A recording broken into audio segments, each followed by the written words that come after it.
ang kwento ng isang veteranong lingkod bayan ng Digo City. Sa Digo City, Davao del Sur, isang pangalan ang matagal nang nakaukit sa kasaysayan ng lokal na pamahalaan, si Attorney Rinaldo S. Hermosissima. Isang abogado, dating vice-alkalde, dating konsehal, at matagal na lingkod bayan na naglaan ng malaking bahagi ng kanyang buhay sa paglilingkod sa mga taga-Digos. At ngayon, kasunod ng balitang pumanaw na siya, balikan natin ang kanyang naging buhay sa serbisyo publiko. Sino nga ba si Attorney Rinaldo Hermosissima? Bago siya nakilala bilang isang leader sa lokal na pamahalaan, si Hermosissima ay isang abogado na nakilala rin bilang human rights lawyer. Ayon sa ulat, kinilala si Hermosissima bilang isang public servant at human rights lawyer na may mahigit 2 dekada ng karanasan sa serbisyo publiko. Hindi lamang ang kanyang buhay politika kundi pati ang hamon ng kanyang hinaharap bilang isang opisyal ng pamahalaan at bilang isang ama. Isa sa pinakamahalagang bahagi ng kanyang political career ang kanyang panunungkulan bilang Vice Mayor ng Digo City. Sa iba't ibang ulat, makikita ang kanyang aktibong pakikibahagi sa mga programa at proyekto ng lungsod kasama ang lokal na pamahalaan. Noong 2019, si Hermosissima ay nagsilbi bilang Vice Mayor at tumakbo rin bilang kandidato sa pagkamayor ng Digo City noong halalan ng taong iyon.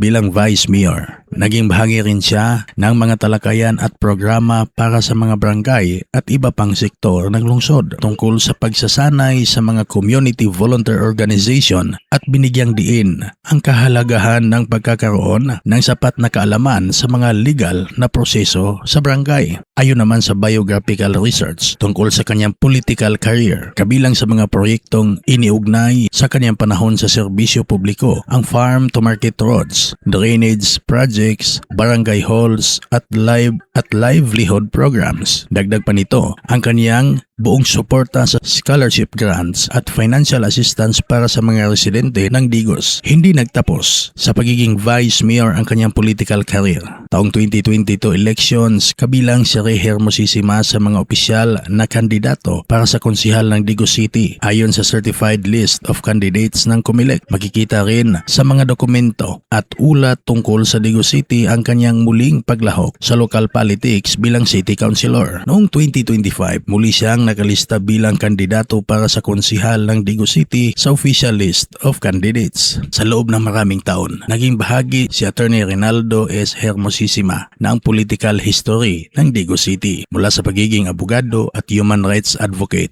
hanggang sa pagiging Vice Mayor at City Councilor. Iniwan niya ang isang kwento ng mahabang serbisyo publiko. Maaaring magbago ang mga leader, posisyon at panahon, ngunit para sa isang taong naglaan ng malaking bahagi ng kanyang buhay sa paglilingkod, ang kanyang pangalan ay mananatiling bahagi ng kasaysayan ng komunidad na kanyang pinaglingkuran. Attorney Rinaldo S. Hermosissima, isang abogado, isang leader at isang lingkod bayan ng Digo City. Paalam at maraming salamat sa iyong serbisyo.